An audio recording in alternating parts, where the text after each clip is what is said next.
আমার নাম হচ্ছে জেনা দেরাখশানি হামাদানি। আমি অরিজিনালি ইরানের দেশ থেকে আসছি। আমার যখন বয়স 17 বছর তখন আমি বাংলাদেশে আসি লেখাপড়ার জন্য আমার বন্ধুরা ভাইয়ের কাছে। তারপরে এখানে যখন আমি ইন্টারমিডিয়েট পাশ করি মেডিকেলে ভর্তি হয়। রাজশাহী মেডিকেল কলেজ থেকে আমি স্টাডি করছি, লেখাপড়া শেষ করছি। এরপরে আমি আইসিডিডিআরবিতে আমার প্রথম এবং একমাত্র জব আইসিডিডিআরবিতে আমি চাকরি করি 1985 থেকে এই পর্যন্ত।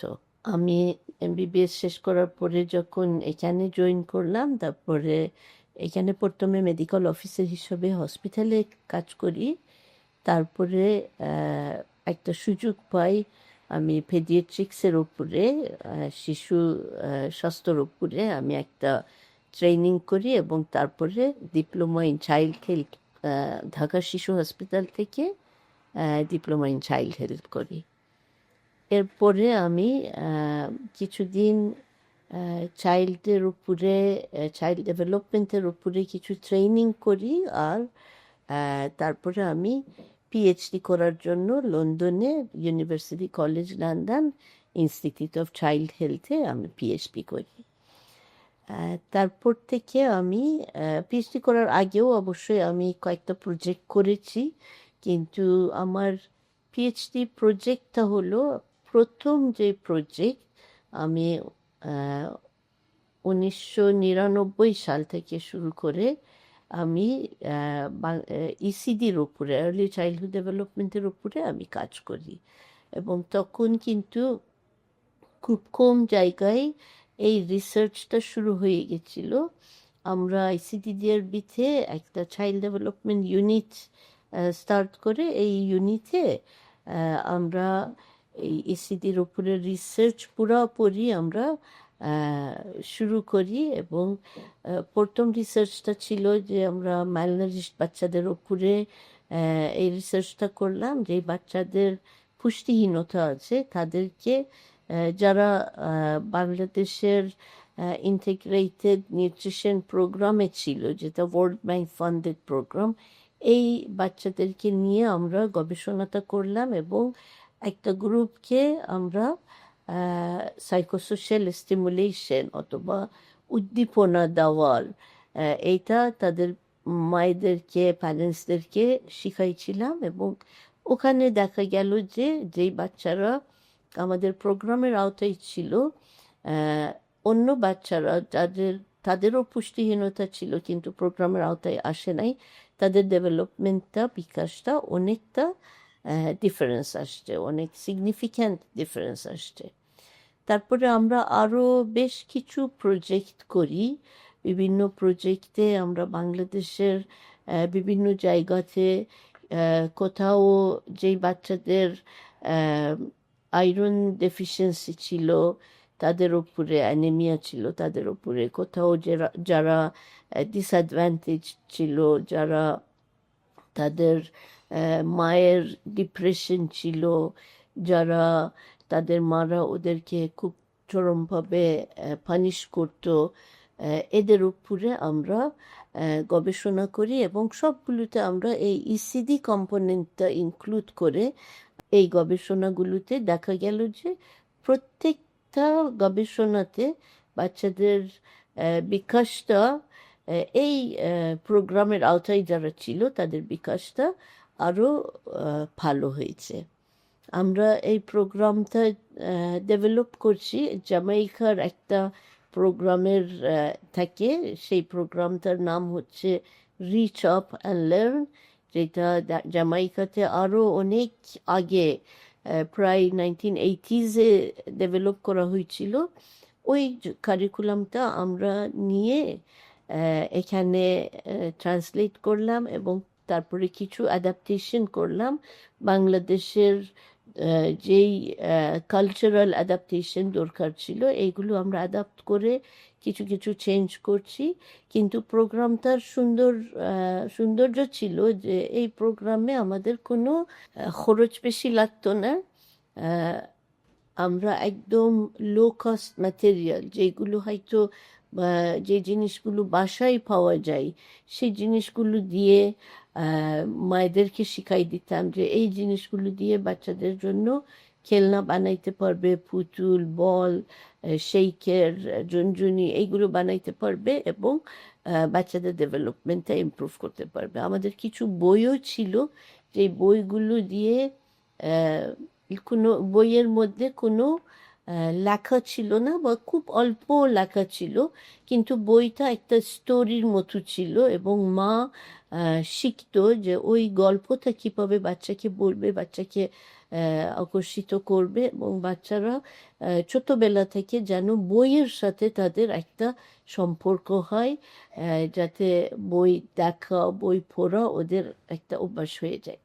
এখানেও আমরা এই কারিকুলাম ইউজ করে আমরা দেখলাম যে অনেকটা ডেভেলপমেন্ট আসছে। আমরা কিছু বই করেছি যেই বইগুলোতে কোনো লেখা বেশি তেমন নাই, কিন্তু এই স্টোরির মধ্যে, গল্পের মধ্যে মারা বলতে পারবে। যেমন এখানে হচ্ছে আমার পরিবার, এখানে দাদা দাদি বা নানা নানি থেকে শুরু করে বাচ্চার মা বাবা, তারপরে ভাই বোন সব আছে, তারপরে পরিবারে কে আছে, কে কি করে। আমরা অনেকটা চেষ্টা করছি যে জেন্ডারও এটার মধ্যে নিয়ে আসি, যাতে যেমন এখানে দেখা যায় যে সাপোজ দাদা এখানে বাচ্চাকে ঘুম পড়াচ্ছে, বাতাস দিচ্ছে বা বাচ্চার সাথে খেলনা দিয়ে খেলতেছে। এইগুলো যেন সবাই মনে না করে যে শুধু আমাদের মহিলাদের কাজ যে বাচ্চার সাথে খেলাধুলা করবে বা দেখাশোনা করবে।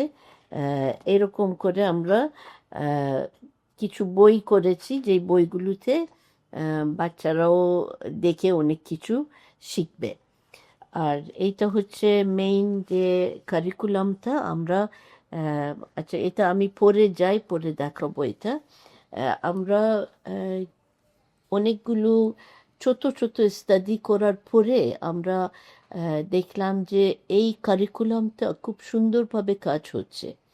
তাতে আমাদের মাথায় মনে হলো যে এইটা এখন আমরা স্কেল আপে নিয়ে যেতে পারবো, কারণ অনেকগুলো ছোট ছোট প্রকল্পের মাধ্যমে আমরা সাকসেসফুল হলাম, দেখলাম যে অনেক ইমপ্রুভমেন্ট আসলো বাচ্চাদের মধ্যে।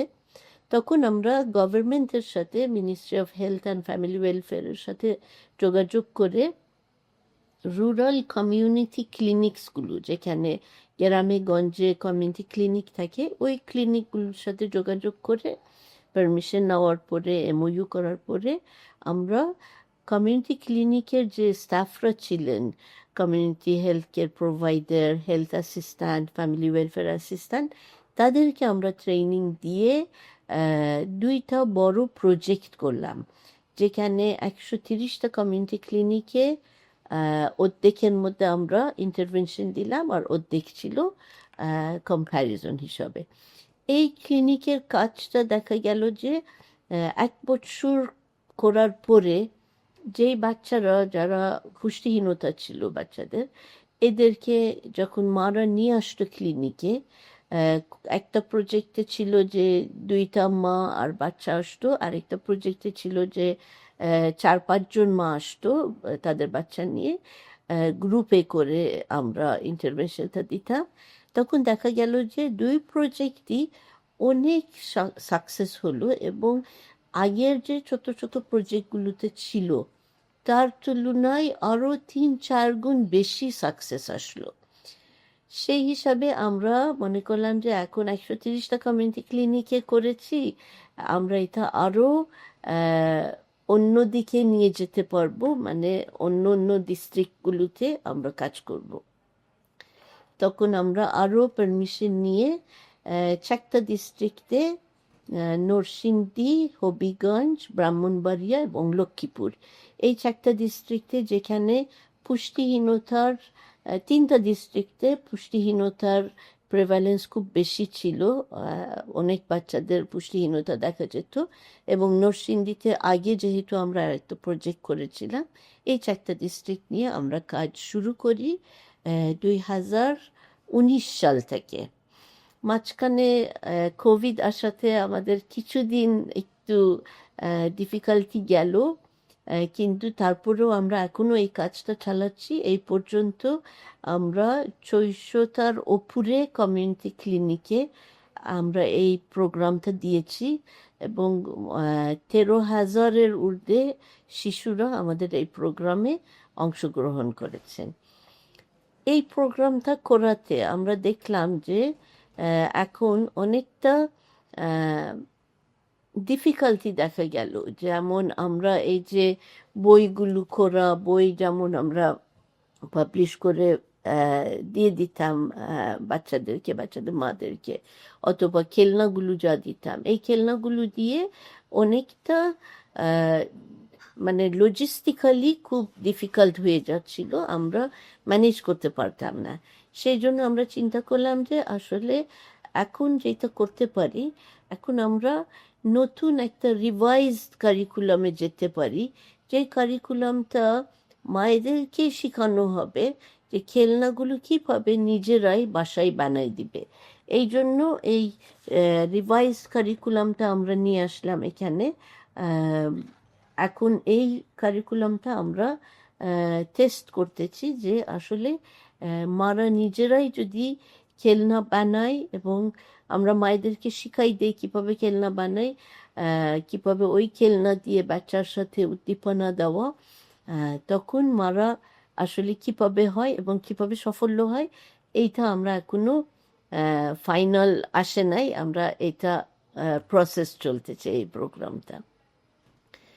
এরপরে আমরা আরও কিছু কাজ করেছি, যেমন আমরা দেখেছি যে মায়েদের যদি ডিপ্রেশন থাকে অথবা অ্যানিমিয়া যদি থাকে, তখন দেখা যায় যে শিশুদেরকে যেইভাবে উদ্দীপনা দিতে পারতো সেইভাবে দিতে পারে না। আর তাই তাই আমাদের মনে হলো যে এখানে মায়েদের ডিপ্রেশন নিয়ে এবং মায়েদের হেলথ নিয়ে, স্বাস্থ্য নিয়ে আমাদের অনেক বেশি সচেতন হইতে হবে, যেন বাচ্চারা, আমাদের পরবর্তী প্রজন্ম যেন এই দিক থেকে কিছু বেনিফিট পায়। আর মারা যদি বাচ্চাদেরকে শাস্তি দেয়, তখনও দেখা গেল যে শাস্তিটা হয়তো অনেক সময় শুধু শারীরিক শাস্তি না, হয়তো মারধর নাই করলো, কিন্তু বাচ্চাদেরকে আবেগীয়ভাবে শাস্তি দেওয়া অথবা তাদেরকে কোনো কিছু থেকে বঞ্চিত করা, এইগুলোও কিন্তু শাস্তি হিসাবেই আসে, এবং এইগুলো বাচ্চাদের বিকাশের উপরে অনেকটা প্রভাব ফেলে। সেই জন্য আমরা অনেকেদেরকে, মায়েদেরকে, বাবাদেরকে আমরা অনুরোধ করি যে আপনারা যেন বাচ্চার সাথে ওইভাবে শাস্তি দিবেন না। শারীরিক শাস্তি তো একদম না, ইভেন আবেগীয় শাস্তি, যেই শাস্তিটা আমরা করতে পারবো না, সেই শাস্তি যেন আমরা কখনো মুখ থেকেও না আনি।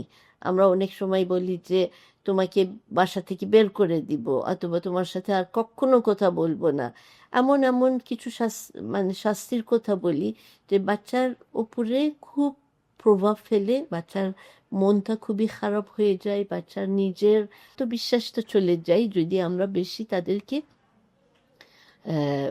শাস্তি দেই। সেই জন্য বাচ্চাদের শাসন করার জন্য অনেক পদ্ধতি আছে, এই পদ্ধতিগুলো আমরা কমিউনিটি ক্লিনিকে বাচ্চাদেরকে, মাদেরকে শিখাই দেই। আমার আসলে শিশুদের উপরে আমার অনেক ভালোবাসা আছে, ছিল, এবং এই কারণে আমি এই লাইনটা বেছে নিয়েছি। এবং আমাকে এটা স্বীকার করতে হবে যে আমি অফিসে যেখানে চাকরি করি, এখানে যথেষ্ট আমি সুযোগ পেয়েছি এই আমার এই আশা আকাঙ্ক্ষাটা সামনে নিয়ে যেতে, আগায় নিয়ে যেতে। এবং আমার আশা আছে যে বাংলাদেশে প্রত্যেক শিশুকে আমরা যেন এমনভাবে মানুষ করি যে শিশু তার বিকাশ ভালো হবে, তার ব্যবহার ভালো হবে, যে শিশু ভবিষ্যতে মানুষের জন্য সেবামূলক কিছু কাজ করতে পারবে। প্রত্যেক শিশুকে যদি আমরা একটা খনির মতো মনে করি, যার ভিতরে অনেক মূল্যবান রত্ন আছে, এই রত্নগুলো বের করার জন্য খনির ভিতরে কিন্তু কি আছে আমরা দেখতে পারি না, কিন্তু অনেক কষ্ট করে ওই খনিটার ভিতরে গিয়ে খুঁজে বের করে আনতে হবে যে কি রত্ন আছে। এইভাবে বাচ্চাদের জন্য একই কথা দেখা যায় যে ওদের মধ্যে অনেক ট্যালেন্ট আছে, অনেক মেধা আছে, কিন্তু এই মেধাগুলো বের করে আনা সেইটা হলো মা বাবার কাজ এবং অবশ্যই স্কুলের টিচারদের কাজ। এই মেধাগুলো যেন আমরা বের করে আনতে পারি, এইটাই হলো শিশু বিকাশের যে কার্যকলাপ আমরা করছি, অথবা স্কুলে যে প্রি প্রাইমারি ক্লাসগুলো হয়, এইগুলোও সব এই মেধা বের করার জন্য একটা কাজ হচ্ছে। আমরা আরেকটা কাজ রিসেন্টলি শুরু করেছি যে যেই বাচ্চারা প্রি প্রাইমারিতে লেখাপড়া করে, ওরা যাতে স্কুল শুরু করার জন্য রেডি হয়ে থাকে, এইটার আমরা কিছু কাজ করছি। এবং এই পর্যন্ত আমরা 2টা ম্যানুয়াল ডেভেলপ করছি, যেই ম্যানুয়ালগুলো আমাদের ministry of primary and mass education দ্বারা এন্ডোর্স হয়েছে, তারা অ্যাপ্রুভ করেছেন।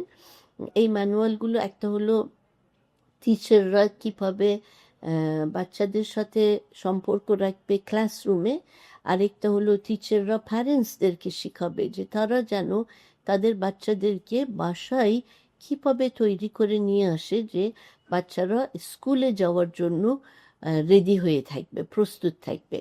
আমরা দেখি যে বাচ্চারা যখন হঠাৎ করে একদম 6 বছর বয়সে যখন স্কুল শুরু করে, তখন দেখা যায় যে হয়তো মা বাবা দরজার পিছনে দাঁড়াই থাকলেও বাচ্চা ভিতরে কান্নাকাটি করতেছে, মা বাবা ছাড়া যেতে চাচ্ছে না। কিন্তু এই বাচ্চারা যদি প্রি প্রাইমারি থেকে শুরু করে এবং প্রি প্রাইমারি থেকেও মা বাবারা জানে, শিখে যে কীভাবে বাচ্চাকে প্রস্তুত করতে হবে, তখন আমরা দেখেছি আমাদের প্রকল্পের মধ্যে আমরা দেখেছি যে এই বাচ্চারা আরও অনেক সুন্দরভাবে স্কুলে যেতে পারে, স্কুল শুরু করতে পারে। আমরা আশা করতেছি যে আমাদের এই 2টা প্রোগ্রাম, একটা হলো একদম বাচ্চারা মায়ের পেটে থাকতে শুরু করে 4 বছর পর্যন্ত, আরেকটা হলো 4 বছর থেকে 6 বছর পর্যন্ত যখন প্রি প্রাইমারিতে যাই, প্রি স্কুলে যাই, এই 2টা প্রোগ্রাম যেন আমরা সফলভাবে চালাই নিতে পারি, যাতে বাংলাদেশে সব স্কুল, সব ফ্যামিলি এই প্রোগ্রাম সম্বন্ধে জানবেন এবং তাদের বাচ্চাদেরকে, শিশুদেরকে রেডি করতে পারবেন, প্রস্তুত করতে পারবেন এই স্কুলের জন্য। গবেষণাতে দেখা গেছে যে যেই সব শিশুরা ছোটবেলা থেকে এই ইসিডি প্রোগ্রাম পেয়েছে, কোনো উদ্দীপনা পেয়েছে মা বাবার কাছ থেকে বা অন্যদের কাছ থেকে, ওই সব শিশুরা স্কুলে আরও অনেক ভালো করে, স্কুল ড্রপ আউট কম হয় তাদের, তারপরে তারা ভালো চাকরি পেয়ে যায়, আরও লেখাপড়ার দিকে ভালো থাকে, ক্রিমিনাল কাজ থেকে দূরে থাকে, এবং ইভেন তাদের ইনকামও ভালো হয় অন্যান্য শিশুদের চাইতে, যারা এই উদ্দীপনা প্রোগ্রামটা পায় নাই। সেই জন্য আমরা আশা করতেছি যে বাংলাদেশে সব শিশুরা যেন এই উদ্দীপনার প্রোগ্রামটা পায়। এটা খুব বেশি কঠিন কোনো কাজ না। মা বাবারা বাসায় কিছু খেলনা তৈরি করতে পারেন তাদের সন্তানদের জন্য, একদম লো কস্ট, কম দামের ম্যাটেরিয়াল দিয়ে, আমাদের বাসায় যে ম্যাটেরিয়ালসগুলো আছে সেইগুলো দিয়ে তারা কিছু খেলনা তৈরি করতে পারে। দামি কোনো খেলনা কেনা দরকার নাই, কারণ দামি খেলনা আমরা যেটা দেখেছি যে যেটা বেশি দাম আছে সেগুলো কিনলে তখন বাচ্চার হাতেও দেওয়া হয় না, সেটা হয়তো শোকেসের উপরে রাখা হয়, যেটা বাচ্চার হাতের নাগালের বাহিরে। কিন্তু আমরা যদি কম খরচে বাসায় জিনিস দিয়ে কোনো খেলনা বানাই দেই, ওটা একটু নষ্ট হয়ে গেলেও কোনো ভয় নাই, আবার আরেকটা বানাই দিব, সেটা অসুবিধা নাই। সেইগুলো আমরা এইভাবে করে বাচ্চার জন্য যদি আমরা ভালো খেলনা, যেটা কার্যকারী খেলনা, যেই খেলনা দিয়ে তাকে কিছু শেখানো যায়, যেমন একটা পুতুল দিয়ে আমি আমার শিশুকে শিখাইতে পারি যে এইটা পুতুলের হাত, এটা পুতুলের চোখ, এইটা পুতুলের মুখ, তোমার মুখ কোথায়, তোমার চোখ কোথায়, এইগুলো এইভাবে করে পুতুলেরটা দেখাইলো, মায়েরটা দেখাইলো, শিশুরটা দেখাইলো, এইভাবে করে বাচ্চারা অনেক কিছু তাড়াতাড়ি করে শিখতে পারবে। আরেকটা ইস্যু আমি যেটা জোর করে বলতে চাচ্ছি, আমরা অনেক সময় এত বেশি ব্যস্ত হয়ে যাই বাচ্চাদের লেখাপড়া নিয়ে, যে একদম আরও অনেক ছোটোবেলা থেকে তাদেরকে আমরা লেখাপড়া শেখানোর জন্য শুরু করি। এটা কিন্তু বেশি আগে যদি আমরা শুরু করি, বিশেষ করে 3 বছরের আগে যদি আমরা শুরু করি, এটা খুবই ডেঞ্জারাস, বিপজ্জনক বাচ্চাদের বিকাশের জন্য। আর 3 বছরের পরেও লেখালেখির কাজ দরকার নাই, তারা হয়তো মৌখিকভাবে বলতে পারবে। 5 বছর, 4 বছর, 5 বছর বয়সে হইলে তখন আমরা তাদেরকে একটু লিখতে দিতে পারি। তার আগে তারা আঁকাআঁকি করতে পারবে, কিন্তু একদম স্কুলে যেরকম করা হয় ওইটা এই বয়সে দরকার নাই। আমরা যেন বেশি ব্যস্ত না হয়ে থাকি, যে আমার সন্তানের জন্য, আমার সন্তান যেন ভালো স্কুলে চান্স পায়, একদম ছোটবেলা থেকে তাকে লেখাপড়া শিখাইতে হবে। তবে আমরা অনেক কিছু শিখাইতে পারি। আমি আশা করতেছি যে বাংলাদেশে প্রত্যেক শিশু এই সুযোগটা পায়, যেটা আমাদের এই গরিব দেশের জন্য এটা খুবই দরকার। কারণ বাচ্চারা যদি স্কুলে ভালো করে, যদি ভালো চাকরি পায়, যদি তাদের ইনকাম ভালো হয়, আয় বেশি হয়, তাইলে তো আমাদের দেশের জন্য এটা একটা সাকসেস বলতে পারি আমরা। যেখানে আমরা জানি যে অনেক মানুষের হয়তো লেখাপড়ার সুযোগ নাই, তারা যদি ছোটোবেলা থেকে উদ্দীপনা পেয়ে যায়, তাইলে লেখাপড়ার সুযোগ এই সেন্সে যে তারা হয়তো ভালো ভালো স্কুলে ভর্তি হইতে পারবে না, প্রাইভেট স্কুলে ভর্তি হইতে পারবে না, কিন্তু সরকারি স্কুল তো সব ফ্রি। তারা ওইখানে স্কুলে পড়ে যদি প্রথমে একটা বেস হয়ে থাকে তাদের ব্রেইনে, তারা স্কুলেও অনেক ভালো করবে এবং ভবিষ্যতেও ভালো থাকবে। আমার আশা আকাঙ্ক্ষা আছে যে বাংলাদেশে প্রত্যেক শিশু যেন এই উদ্দীপনাটা পেয়ে যায়। মা বাবা তাদের সাথে তাদের বিকাশের জন্য তারা চেষ্টা করে, এবং পরবর্তী দেখা যাবে যে তারা আরও স্কুলেও ভালো করবে, তাদের জীবনেও একটা সফলতা চলে আসবে। এই আশা করে আমি আমার কথা শেষ করছি। ধন্যবাদ।